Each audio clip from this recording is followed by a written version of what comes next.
नमस्कार, खमंग रेसिपी मराठीमध्ये आपले स्वागत आहे। तर आता आपल्या गणपती बाप्पांचं आगमन अगदी जवळ आलेलं आहे। तर त्यांच्यासाठी रोज काय प्रसाद बनवायचा हा आपल्याला नेहमी प्रश्न पडलेला असतो। तर आज आपण त्यांच्यासाठी बेसन पीठ आणि डेसिकेटेड कोकोनट पासून मोदक कसे बनवायचे ते पाहूयात। तर त्याच्यासाठी मी इथे साहित्य घेतलेलं आहे। 1.5 वाटी बेसन पीठ घेतलेलं आहे, अर्धी वाटी डेसिकेटेड कोकोनट घेतलेला आहे, थोडीशी वेलची पावडर घेतलेली आहे, 1 वाटी साखर घेतलेली आहे आणि घरगुती साजूक तूप घेतलेलं आहे। 1.5 वाटी बेसन घेतलं म्हणून मी 1 वाटी साखर घेतलेली आहे। सर्व प्रमाण मी ज्या वाटीने साखर घेतली त्याच वाटीने मोजून घेतलेलं आहे। तर चला आपण पाहूया।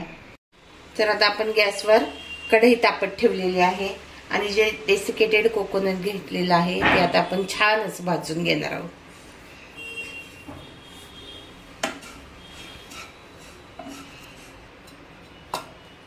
तर आपण छान असं त्याला भाजून घेऊया।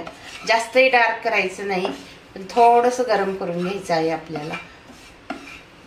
तर आता छान असं आपलं डेसिकेटेड कोकोनट गरम झालेलं आहे। तर मी एका ताटामध्ये काढून घेते। तर आता आपण परत कढई ठेवलेली आहे गॅसवरती आणि आता आपण साजूक तूप घालून घेणार आहोत त्याच्यामध्ये। हे मी घरी बनवलेलं आहे।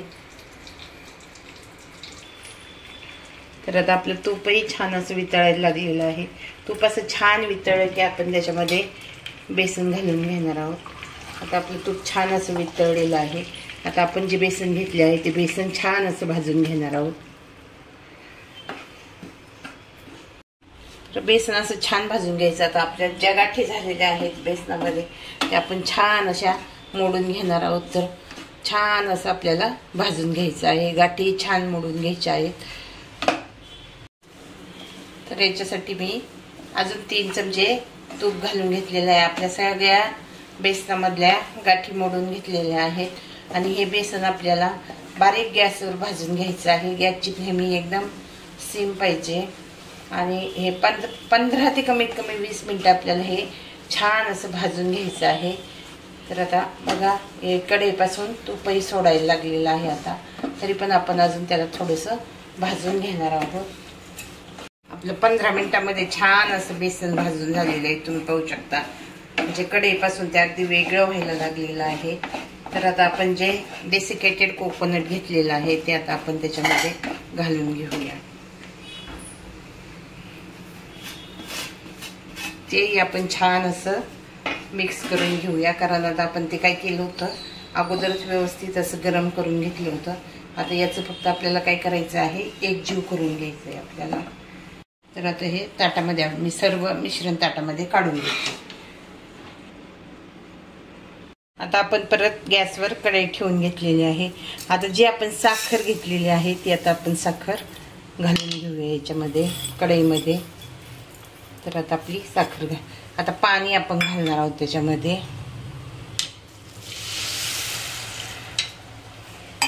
साखर भिजेपर्यंत पाणी घातलेलं आहे आता आपण, आणि जी वेलची पूड आपण घेतली होती ती लगेच घालून घेणार आहोत आपण।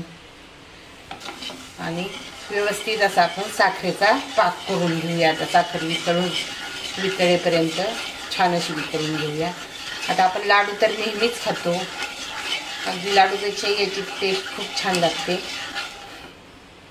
आपलं मिश्रण छान असं कोमट झालेलं आहे, जास्त गरमही नाही आणि जास्त थंडही नाही, एकदम कोमट असं झालेलं आहे।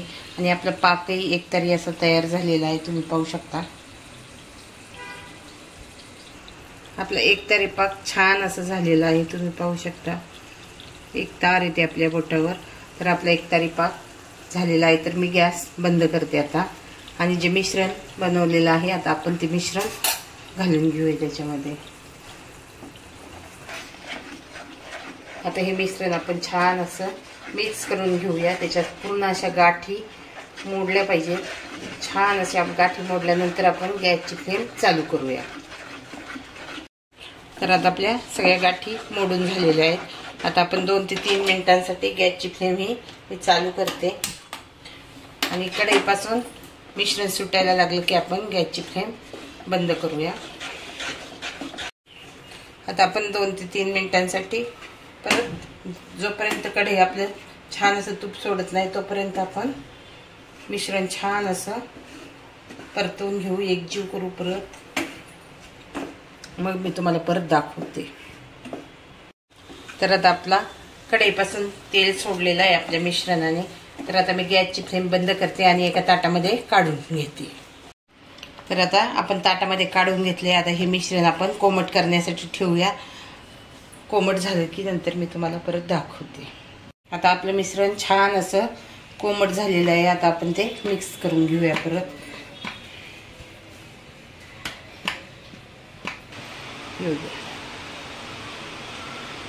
आता मी छान असं साच्याला तूप लावून घेतलेलं आहे. आता आपण त्याच्यामध्ये व्यवस्थित असं, तुमच्याकडे छोटा साचा असेल तर छोटा घ्या, याच्यापेक्षा मोठाही असेल तर मोठा घ्या, किंवा याच्यापेक्षा अजूनही छोटा असेल तर तुम्ही घेऊ शकता. आता मी छान असं मिश्रण याच्यामध्ये भरून तुम्हाला मोदक करून दाखवते.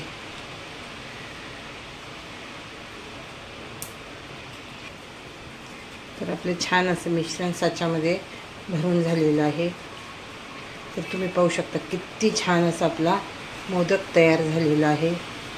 एकदम अगदी गणपतीचा प्रसादाला काय करायचं हे टेन्शन असतं, आणि लाडूपेक्षाही आपला मोदक छान असा खायला लागतो.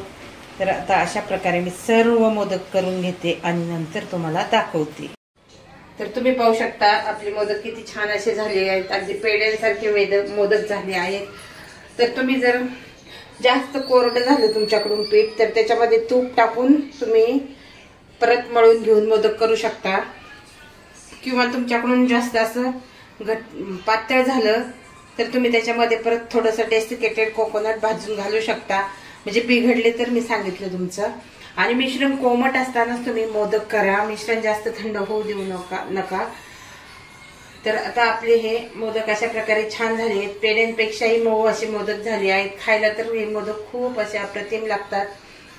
तर रोज काय गणपती बाप्पाला प्रसाद करायचा हा प्रश्न असतो, म्हणून तुम्ही हे मोदक करून बघा.